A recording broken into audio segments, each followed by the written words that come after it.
Estamos comenzando nuestro estudio del libro de Nehemías, el capítulo número 5. Ya hemos reflexionado en 4 estudios sobre el tema de Nehemías. Recuerden que el tema nuestro del estudio de Nehemías es un plan, visión, misión y estrategia. Y hoy día el estudio número 5 titulado Que el líder sepa cómo responder a las oposiciones internas. Vimos en el estudio anterior cómo un líder responde a la oposición externa, en el caso de Nehemías. Hoy día el capítulo 5, verso 1 al 19, estamos tocando el tema de la oposición interna. Y nos introducimos diciendo que los judíos no estaban clamando en esta ocasión contra sus enemigos, sino que en contra de sus propios compatriotas. Los ricos, los nobles y los gobernantes estaban oprimiendo a los pobres al hacer que ellos hipotecaran su propiedad y pidieran dinero prestado para comprar alimentos. En algunos casos los pobres se les obligaba a entregar a sus hijos como esclavos para no morirse de hambre. Estos acaudalados hombres de negocio usaban su poder para robar a algunos y esclavizar a otros. La codicia fue uno de los pecados que los profetas habían denunciado antes de la cautividad en Babilonia. Dios tenía un interés especial en los pobres y no tendría por inocente a los que se aprovecharan de explotar aún a los más pobres. A continuación miremos la oposición interna que tiene que asumir Nehemías como el líder de este gran proyecto de la reconstrucción de los muros y las puertas de Jerusalén. La respuesta de Nehemías ante el problema, los versos 6 al 13. Nehemías demostró verdadero liderazgo en su respuesta a este problema. Primero, verso 5, el enojo. Nehemías expresó una indignación injusta por la manera en que los ricos y negociantes estaban oprimiendo a sus hermanos de raza. Una cosa es que te opriman los extranjeros, o que te oprima una fuerza extranjera que logre llegar a tu lugar, a tu tierra.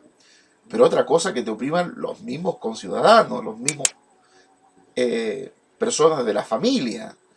Y esto provocó un enojo justo de Nehemías ante los nobles y ricos de su época. Nehemías no supo antes acerca de este escandaloso problema económico, probablemente porque estaba tan inmerso en la reconstrucción de los muros que no tuvo tiempo para involucrarse en los asuntos internos de la comunidad. Además, Nehemías no había estado en la ciudad el tiempo suficiente como para enterarse de lo que estaba sucediendo. 2. Nehemías comenzó a meditar sobre el tema, que tenía que enfrentar esta oposición interna que se producía, que puede provocar que el proyecto se quiebre, que el proyecto no se lleve a cabo. El verso 7 nos habla de la meditación de Nehemías. Nehemías consideró el problema y buscó la dirección de Dios. Controló sus sentimientos y pensamientos de forma en que pudiera darle un liderazgo constructivo a su pueblo. Nehemías decidió convocar a una gran asamblea y confrontó públicamente a los que habían creado con su egoísmo aquella situación difícil y dolorosa. Su pecado había causado un grave daño al pueblo, alcanzando a toda la nación. Exigía, por lo tanto, una reprensión y un arrepentimiento público. Cuando uno piensa en las deudas, no es el tema, pero algo digamos de las deudas. La deuda es una maldición, ya lo dice la ley. El que debe se hace esclavo del que le debe. Y cuando pensamos en las deudas, pensamos en nuestro contexto chileno, donde la mayor porcentaje de la población chilena está endeudada. Hay una cantidad de deudas en las familias chilenas, no solo en el plano de lo educativo, de la educación, sino en montones de otros planos que hacen que la familia sobreviva, con sueldos miserables, con pensiones miserables, que no le dan ni una posibilidad a la familia de que los hijos surjan y tengan posibilidades de desarrollarse o alcanzar la educación superior. El problema de deuda o de endeudar o de opresores que se aprovechan de los más débiles es un problema endémico de la humanidad. No es un problema de ahora, es un problema de siempre. Siempre el que más tiene o el más rico, y digamos que hay excepciones, rico muy generoso, pero generalmente la mayoría han obtenido las riquezas de mal manera. Y la indignación de Nehemías, del líder, con respecto a esta situación, es una situación que le provoca un gran enojo. Pero los líderes nos enojamos muchas veces por las situaciones que no se producen como quisiéramos. A veces nos hace enojar simplemente un proyecto que nos está desarrollando, diciendo como nosotros hemos dicho que se haga, o como queremos llevarlo adelante. Hay muchas cosas que nos enojan. Pero Nehemías tuvo la precaución de meditar para controlar ese enojo, para que ese enojo no fuera manifiesto y pudiera afectar al resto de las personas, sino que se dice que cuando la mejor manera de manejar el enojo es conversando de él, es diciéndole a la persona, mira, si seguimos en esta situación o conversando de esta manera, lo que se está provocando es que yo me esté enojando. O sea, hablar del enojo es poder controlar en alguna parte el enojo. Ahora, cuando nosotros pensamos en Nehemías, la meditación es un factor importante en el liderazgo. Hay que pararse en un momento determinado ante una situación conflictiva y saber qué vamos a hacer, cómo vamos a hacerlo, cómo vamos a actuar, qué actitud debemos tener. Eso nos permite tener una visión panorámica de la situación, una visión más objetiva de la situación y no vernos involucrados donde metamos también las emociones nuestras y no solo la racionalidad. Hay momentos que hay que hacer uso de la razón, pararse, reflexionar, meditar, para ver cómo podemos mejorar o superar el conflicto que estamos enfrentando. El verso 7 al 11 del capítulo 5 de Nehemías, vemos la reprensión de Nehemías. La reprensión de Nehemías a estos explotadores se basó en 6 apelaciones. Verso 7, 5-7, apeló a su amor, recordándole que estaban robando a sus propios compatriotas. Esto es tremendo. Una nación sumida en la deuda producto de los propios compatriotas, de los que más tienen, buscan la manera de conseguir más a cambio de oprimir a los que menos tienen. En segundo lugar, apeló basándose en la palabra de Dios, porque la ley de Moisés prohibía que los judíos cobraran interés por préstamo hecho entre ellos. Había una prohibición de parte de la ley a pedir interés entre ellos en lo que se estaba prestando, pidiendo. Tercero, les recordó el propósito redentor de Dios para Israel, Nehemías 5:8. Los negociantes judíos, motivados por la codicia, ignoraban la palabra de Dios. Su egoísmo les sometía a ellos y a sus deudores la esclavitud. En cuarto lugar, el testimonio de Israel a sus vecinos gentiles, 5:9, Dios había llamado a Israel a hacer luz a las naciones. Lo dice Isaías 42, verso 6 y 49, verso 6. Pero su conducta era cualquier cosa menos un testimonio a sus vecinos paganos. En cuarto lugar, el testimonio de Israel a sus vecinos gentiles.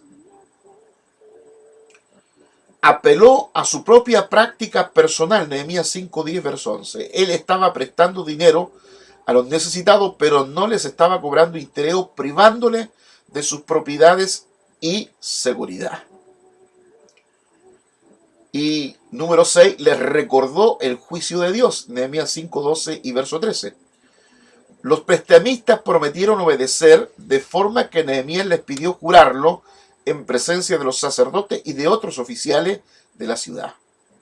Esto quiere decir que su promesa no era solo entre ellos y sus vecinos, sino también entre ellos y el Señor y esto era algo serio. Hay un gran ejemplo, Nehemías 5, 14 al 19. En nuestro tiempo de tanto escándalo público en casi todas las áreas de la vida, especialmente en la política, es renovador encontrarse con un hombre como Nehemías que puso el servir a las personas por encima de su propio interés personal. Sin duda, usted se acordará, y pasa en todos los países europeos, asiáticos, africanos, latinoamericanos, que los procesos de campaña política, sea presidencial o de diputados, senadores, siempre hay montones de promesas que nunca se cumplirán. El prometer para no cumplir es un fenómeno político de la mala política en todos los países. Nehemías nunca leyó Filipenses 2, 3 al 5, pero ciertamente que lo practicó.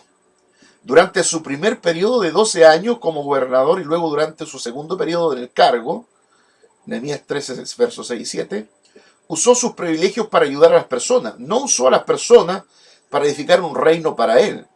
En aquellos días la mayoría de los funcionarios ejercían su autoridad para promoverse a sí mismos y proteger sus intereses personales. Tenían muy poca preocupación por las necesidades del pueblo. Como hijos de Dios, nuestro ejemplo es Cristo Jesús y no los líderes de este mundo. Tenemos que seguir la enseñanza del Señor Jesús. Y Él siempre estuvo dispuesto a ayudar a los menos privilegiados, a los más desposeídos, en este caso a los pobres. ¿Qué lecciones importantes para el liderazgo de Nehemías versos capítulo 5? En este capítulo tiene lecciones importantes para aquellos que se encuentran en una posición de liderazgo espiritual. Primero, espera que surjan problemas entre tu propio pueblo. Eso ya aprendimos que no solo vamos a experimentar cuando llevamos delante un proyecto de Dios oposición desde afuera, desde el exterior, sino que también habrán problemas interiores, oposición interior. Habrá gente que se levantará para oponerse a un proyecto y esa gente está dentro de la comunidad. Recordemos lo que dijo el Señor Jesús: tus enemigos serán los que están en tu familia, los que comen del plato contigo. Por lo tanto, esperar que surjan problemas entre el pueblo es esperar algo normal que ocurre. Allí donde hay personas existe la potencialidad para los problemas. En donde prospera la obra de Dios, el enemigo va a esforzarse para que empiecen los problemas. No te sorprenda cuando tu gente no puede llevarse bien entre ellos. Una segunda lección que aprendemos: enfrentar los problemas con valor. Todo problema que se ignore quedará oculto. Desarrollar raíces más profundas y dará frutos amargos. Debemos orar al Señor pidiendo su ayuda para confrontar el problema tan pronto como sea posible. Tercero, asegurémonos de que tu propia integridad está intacta. Una conciencia culpable te privará de la autoridad espiritual que necesitas para ejercer un liderazgo apropiado. Pero todo sacrificio que hayas hecho te dará la fortaleza extra que necesitas para derrotar al enemigo. Y la cuarta y última consejo que aprendemos: trata de ver en cada problema una oportunidad para que el Señor obre. El hacer frente a los problemas del ministerio no es un ejercicio intelectual, sino una experiencia espiritual. Si dependemos de la sabiduría del mundo, conseguiremos lo que el mundo tiene para ofrecer. Pero si dependemos de la sabiduría de Dios, conseguiremos lo que Dios puede hacer. Todo lo que decimos y hacemos debe estar motivado por el amor, controlado por la verdad y hecho para la gloria de Dios. Queridos, no solo hay oposición desde fuera, sino también desde dentro. No nos olvidemos cuando Pablo escribió a los Filipenses hablando de que habían hermanos que se habían introducido en las comunidades, que eran como pequeños espías, y lo que hacían era acusar al régimen operante de aquellas actividades o de aquellos que llevaban adelante la obra. Oposición siempre ha habido en la historia. Cuando queremos llevar adelante los planes de Dios, se levantará Sanballat, Tobías, se levantará el diablo mismo, se levantarán los demonios para oponerse a esa obra. Pero tenemos toda la fuerza de Dios, tenemos toda la gracia de Dios. Y debemos ser como Nehemías, un líder arrodillado, un líder que está buscando de Dios permanentemente, buscando la ayuda, la orientación, el consejo del Espíritu Santo. Terminemos diciendo, es importante notar que la reconstrucción de los muros no creó este problema, sino que lo reveló. Cuando una iglesia se mete en un programa de edificación o en un proyecto de cualquier índole, sucede a menudo que empieza a salir a la luz toda clase de problemas que los miembros ni siquiera se habían dado cuenta que existían. Cualquiera sea la visión que el Señor nos ha dado, el realizarla es un desafío que prueba nuestra fe, nuestra paciencia y nuestras prioridades. Y mientras hace que salga lo mejor en alguna persona, puede también hacer que surja lo peor en otras. Pero hay una cosa segura: las dificultades nos permiten desarrollar toda la potencialidad que tenemos de parte del Señor, del Espíritu Santo, para solucionar las problemáticas, los problemas, tener la capacidad de aunar fuerzas, voluntades dentro de las comunidades, iglesias, para dirigirlas hacia un proyecto que hay que desarrollar. Sin duda los problemas tarde o temprano salen, no hay nada oculto que no ha de ser manifiesto, pero cómo nosotros enfrentamos con paciencia, con meditación, con oración, vamos a tener la sabiduría para solucionar la situación y seguir adelante con nuestro proyecto. Dios les bendiga.